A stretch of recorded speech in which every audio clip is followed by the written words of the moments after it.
এটা এতটাই সুস্বাদু আর লোভনীয় হয় যে বাচ্চারা পেলে তো খুশিতে ডগমগ হবেই, তার সাথে বড়রাও আনন্দ করে খাবে। তাহলে চলুন শুরু করি আজকের রেসিপি। নমস্কার বন্ধুরা, কেমন আছেন সবাই? ভালো তো? পাপিয়ার ঘরোয়া চ্যানেলটিতে সকলকে জানাই স্বাগত। চলে এসেছি আবার একটা দুর্দান্ত স্বাদের রেসিপি নিয়ে। আজকের রেসিপিটা একদম মিস করবেন না, একদম ফাটাফাটি রেসিপি। রেসিপিটা তৈরি করার জন্য প্রথমেই আমি 1 কাপ সুজি নিয়েছি আর 1/4 কাপ টক দই নিয়ে নিলাম ওই কাপ মেপে 1 কাপ জল। এবার ভালো করে দইয়ের সাথে সুজিটাকে একটু মিশিয়ে নিতে হবে, সুন্দর করে ফেটিয়ে নিতে হবে। আপনারা চাইলে এখানে হ্যান্ড উইক্স দিয়েও মিশিয়ে নিতে পারেন। একদম স্কিপ না করে পুরো ভিডিও দেখুন, আশা করি আপনাদের প্রত্যেকের ভালো লাগবে। ভীষণ সুন্দর, মজাদার, দুর্দান্ত টেস্টের একটা রেসিপি। এটাকে ভালো করে মিশিয়ে মোটামুটি 10 মিনিট মতো রেস্টে রাখতেই হবে। যদি হাতে সময় থাকে 15 মিনিটও রেস্টে রাখতে পারেন। যতটা বেশি সময় রাখবেন ততটাই কিন্তু ভালো হবে, সুজিটা নরম হয়ে যাবে। এবার চলুন এটাকে আমি রেস্টে রেখে দিচ্ছি। সুজিটা ততক্ষণ নরম হতে থাক, এদিকে আমি একটা স্টাফিং তৈরি করে নিই। তার জন্য একটা প্যান বসিয়ে দিলাম আর প্যানের মধ্যে দিয়ে দিলাম 1 টেবিল চামচ গাওয়া ঘি। আপনারা চাইলে এখানে বাটার দিয়েও তৈরি করতে পারেন, ঘি বা বাটার যে কোনো একটা দিলেই হবে। এবার দিয়ে দিলাম একটা মিডিয়াম সাইজের পেঁয়াজ কুচি, একদম মিহি করে কুচি করে রেখেছিলাম। গ্যাসটাকে বাড়িয়ে দিয়ে পেঁয়াজটাকে জাস্ট হালকা একটু নেড়ে চেড়ে নেব, খুব বেশি কুক করব না। আমি প্রত্যেকটা জিনিসই কিন্তু হালকা হালকা করে নেড়ে চেড়ে নেব। পেঁয়াজটার দেখুন কালারটা কিন্তু চেঞ্জ হতে শুরু করে দিয়েছে। এবার এর মধ্যে দিয়ে দেবো আমি কিছুটা গাজর কুচি। একটা ছোট মাপের গাজর আমি এইভাবে ছোট ছোট কুচি করে দিয়েছি। ভালো করে পেঁয়াজের সাথে নাড়াচাড়া করতে থাকবো। গ্যাসটাকে কিন্তু এই সময় আমি একটু কমিয়ে দিয়েছি যাতে সমস্ত সবজিগুলো পুড়ে না যায়। আর এর মধ্যেই যেটুকু ময়েশ্চার আছে তাতেই কিন্তু সমস্ত সবজিটা রান্না হবে, এখানে এক্সট্রা করে কোনো জল আমি দেব না। এবার দিয়ে দিলাম একটা ছোট মাপের ক্যাপসিকাম কুচি। সবজিগুলো কিন্তু আপনাদের পছন্দ মতো দিয়ে নেবেন। এখানে যদি কর্ন দিতে চান তাহলে কর্ন দিয়ে দেবেন, আর যদি কোনো সবজি এক্সট্রা দিতে চান দিতে পারেন, বা কোনোটা যদি স্কিপ করতে চান দিতে পারেন। সব কিছুকে একটু নেড়ে চেড়ে দিয়ে দিলাম একটা ছোট মাপের টমেটো কুচি আর দিয়ে দিলাম সামান্য কিছুটা আদা কুচি। এগুলো খাওয়ার সময় মুখে পড়লে ভীষণ ভালো লাগবে। আর দিয়ে দিলাম এখানে 4-5খানা কাঁচা লঙ্কা কুচি। ঝালটা কিন্তু আপনারা একটু কম বেশি করে নেবেন। ভালো করে নেড়ে চেড়ে এগুলোকে হালকা হালকা করে ভেজে নেব। আমি যে কোনো রেসিপিতে কাঁচা স্টাফিং ব্যবহার করি না, এইভাবে যদি একটু কুক করে ব্যবহার করা যায় তাহলে কিন্তু খেতে ভীষণ ভালো লাগে। সব কিছুই কিন্তু একটু ভাজা ভাজা করে নিয়েছি, অনেকটা নরম হয়ে গেছে। এবার দিয়ে দিলাম আমি 1/2 চামচ নুন, 1/2 চামচ ভাজা জিরের গুঁড়ো, দিয়ে দিচ্ছি আমি 1/2 চা চামচ মতো গরম মশলার গুঁড়ো, এটা বাড়িতেই বানানো। আর দিয়ে দিচ্ছি এখানে 1/2 চামচ চাট মশলার গুঁড়ো, এটাকে চটপটা তৈরি করার জন্য।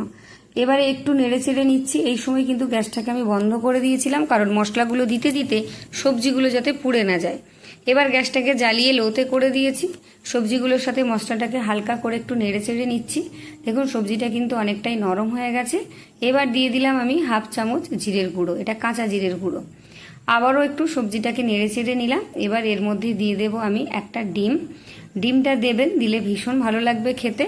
আর আপনারা যদি এখানে ডিম পেঁয়াজ দিতে না চান তাহলে এখানে আপনারা পনিরের ব্যবহার করতে পারেন।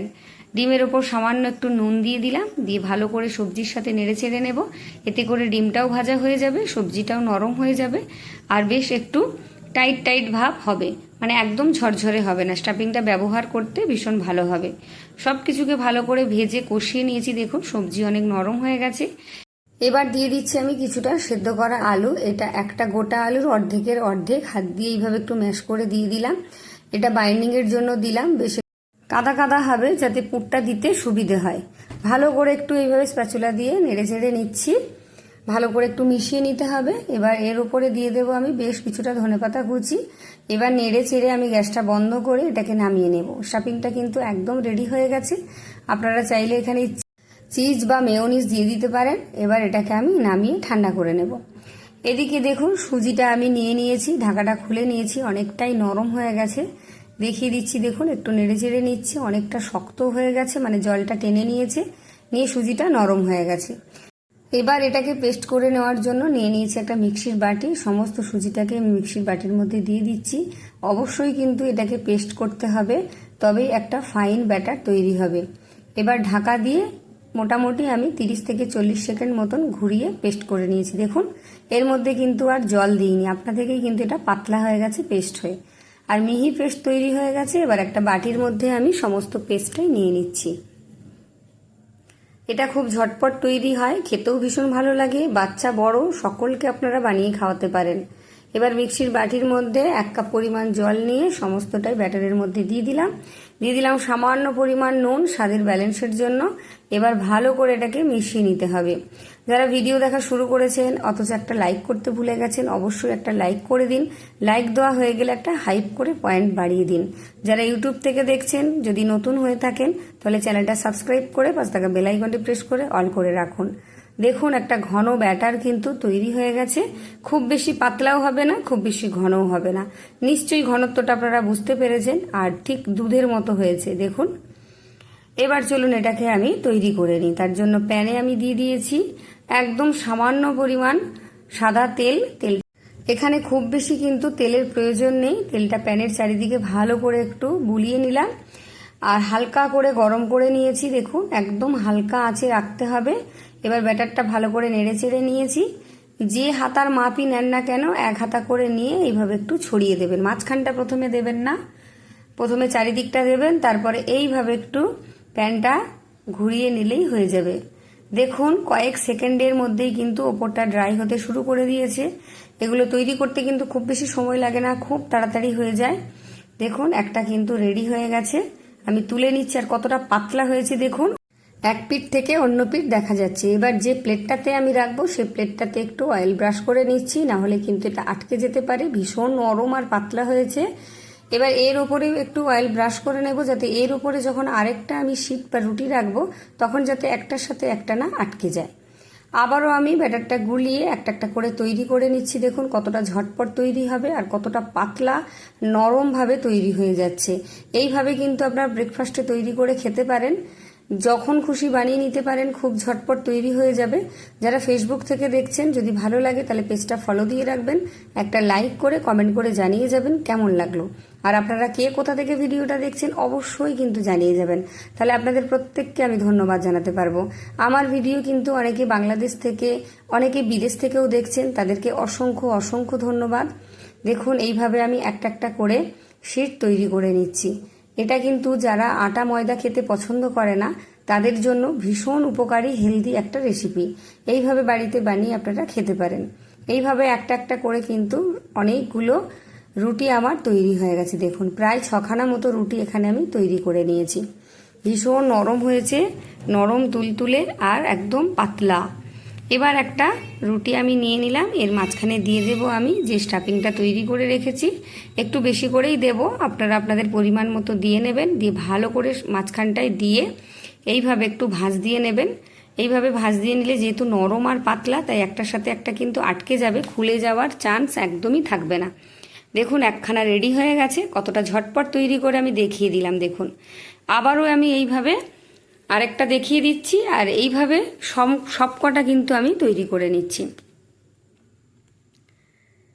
বাচ্চাদের স্কুলে যদি এইভাবে টিফিন বানিয়ে দেন তাহলে প্রতিদিন কিন্তু টিফিন বক্স খালি আসবে, ভীষণ মজা করে খাবে।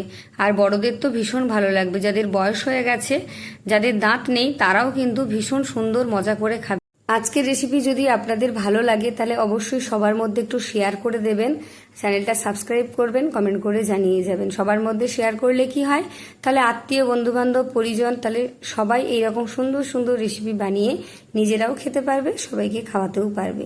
এইভাবে দেখুন ঝটপট করে আমি প্রত্যেকটা টিফিন তৈরি করে নিচ্ছি। দেখতে যেমন সুন্দর লাগছে, খেতে কিন্তু অসাধারণ লাগবে। আপনারা আপনাদের সময় মতো এটা বানিয়ে নিতে পারবেন, খুব তাড়াতাড়ি হয়ে যায়। এবার এগুলোকে ভেজে নেব। তার জন্য আবারও ওই প্যানটা বসিয়ে দিয়েছি, সামান্য কিছুটা তেল দিয়ে দিলাম। খুব বেশি তেলের প্রয়োজন নেই। পুরো রেসিপিটা কিন্তু আমি 2 থেকে 2.5 চামচ সাদা তেলেই তৈরি করেছি, এর থেকে কিন্তু বেশি তেল আমি একদমই দিইনি। এবার একটা একটা করে টিফিন খুব হালকা হাতে দিয়ে নিতে হবে, যাতে দেওয়ার সময় খুলে না যায়। এটা ভাজা হয়ে গেলে কিন্তু আটকে যাবে আর খুলে পড়বে না। দেখুন উল্টে দেখিয়ে দিলাম একটা। তবে দেওয়ার সময় প্যানে খুব সাবধানে দেবেন, একটু হালকা হাতে দেবেন, যেহেতু খুব পাতলা হয়েছে আর ভীষণ নরম, তাই একটু সাবধানে এগুলোকে প্যানের ওপর দিয়ে নেড়ে চেড়ে উল্টে পাল্টে লাল লাল করে ভেজে নেবেন। এইভাবে সবকটা টিফিনই কিন্তু আমি লো আঁচে ভেজে নিচ্ছি, গ্যাস কিন্তু একদম বাড়াতে যাবেন না। শীটগুলো যখন তৈরি করবেন তখনও লো আঁচে তৈরি করবেন, এগুলো যখন ভাজবেন তখনও লো আঁচে ভেজে নেবেন। দেখুন রেডি হয়ে গেছে। এইভাবে সবকটা আমি তুলে রেডি করে নিচ্ছি। দেখতে কতটা লোভনীয় হয়েছে দেখুন, খেতে তো দুর্দান্ত সুন্দর হয়েছে। এটা সসের সাথে, চায়ের সাথে বা শুধু মুখে পরিবেশন করুন, ভীষণ ভালো লাগবে, বা চাটনি বানিয়েও আপনারা খেতে পারেন। তাহলে দেখা হচ্ছে আবার একটা অন্য কোনো রেসিপি নিয়ে। ততক্ষণের জন্য টাটা। যারা এতক্ষণ আমার ভিডিও দেখলেন, নতুন বন্ধু অথবা পুরনো বন্ধু, সকলকে অসংখ্য ধন্যবাদ জানাই। সবাই ভালো থাকবেন, সুস্থ থাকবেন। দেখা হচ্ছে আবার অন্য কোনো দিন অন্য কোনো রেসিপি নিয়ে। টাটা, ধন্যবাদ।